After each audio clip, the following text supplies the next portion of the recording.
Bonjour à toutes et bonjour à tous, bienvenue dans les contes et légendes du pays du soleil levant. La mouche d'Himéji. Himéji est une ville de moyenne importance, proche de la mer intérieure. Elle possède un puissant château fort, monument à 5 étages, entouré de fossés profonds et de murailles aux larges pierres. La châtelaine qui l'habite a reçu de l'empereur un magnifique présent. 10 superbes plats d'or pur.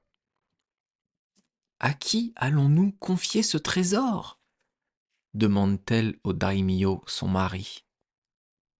Nous ne pouvons pas abandonner à n'importe quel domestique le soin de conserver des objets aussi précieux. Après un moment de réflexion, elle ajoute: Ne pensez-vous pas que, parmi nos servantes, la mieux qualifiée pour cette tâche, ce serait Okiku?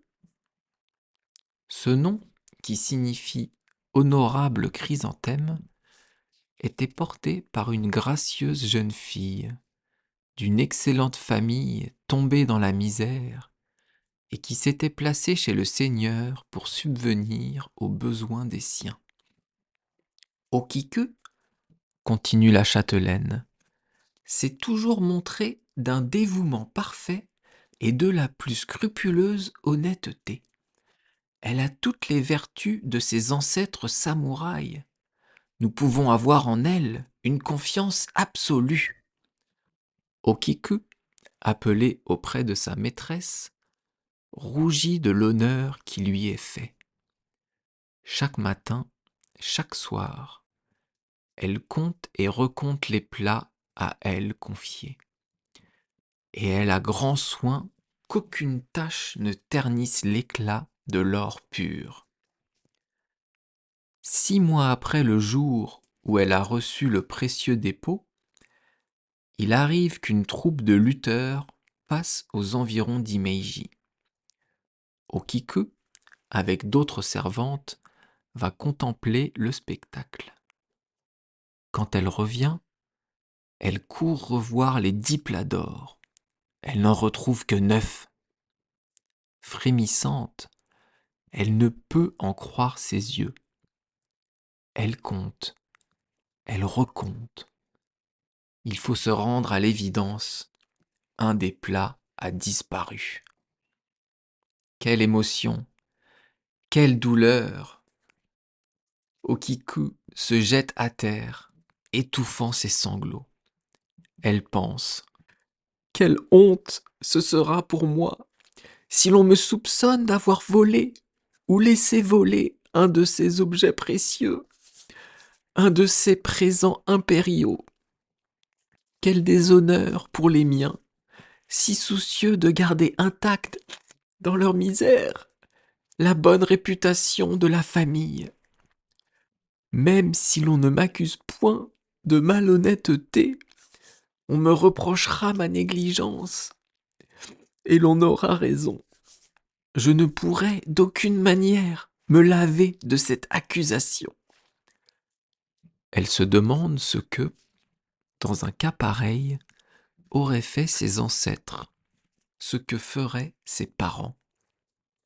Elle sait qu'un guerrier japonais, quand il se juge déshonoré, n'a d'autre refuge que la mort. La chevelure et le vêtement en désordre, elle quitte la pièce.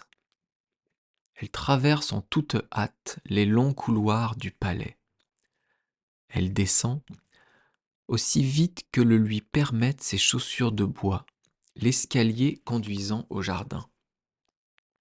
Elle court jusqu'à un vieux puits, enveloppé de mousse, de fougères et de liserons.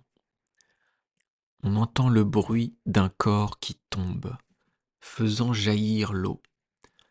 La petite Okiku a cessé de vivre et de souffrir. Mais voici que, désormais, un être surnaturel, un fantôme, une ombre, habite le vieux puits. La nuit, quand se taisent les bruits du jour, on peut entendre du fond de l'eau monter le son d'une voix assourdie. La voix compte 1 fois, 2 fois, 3 fois, 4 fois, 5 fois, 6 fois, 7 fois, 8 fois, 9 fois. Jamais elle ne dépasse le nombre 9, et tout de suite après ce nombre viennent des sanglots étouffés.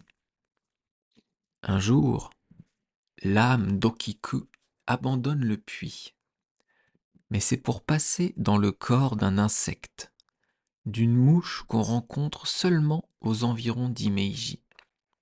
Okikumushi, la mouche d'Okiku. Ce petit animal à grosse tête semble être, sous une forme infiniment réduite, un fantôme aux cheveux épars. Quand la mouche d'Imeiji vole, on peut, dans son bourdonnement, entendre une voix qui compte 1 fois, 2 fois, 3 fois, 4 fois, 5 fois, 6 fois, 7 fois, 8 fois, 9 fois, mais jamais la voix bourdonnante ne va au-delà de 9 fois.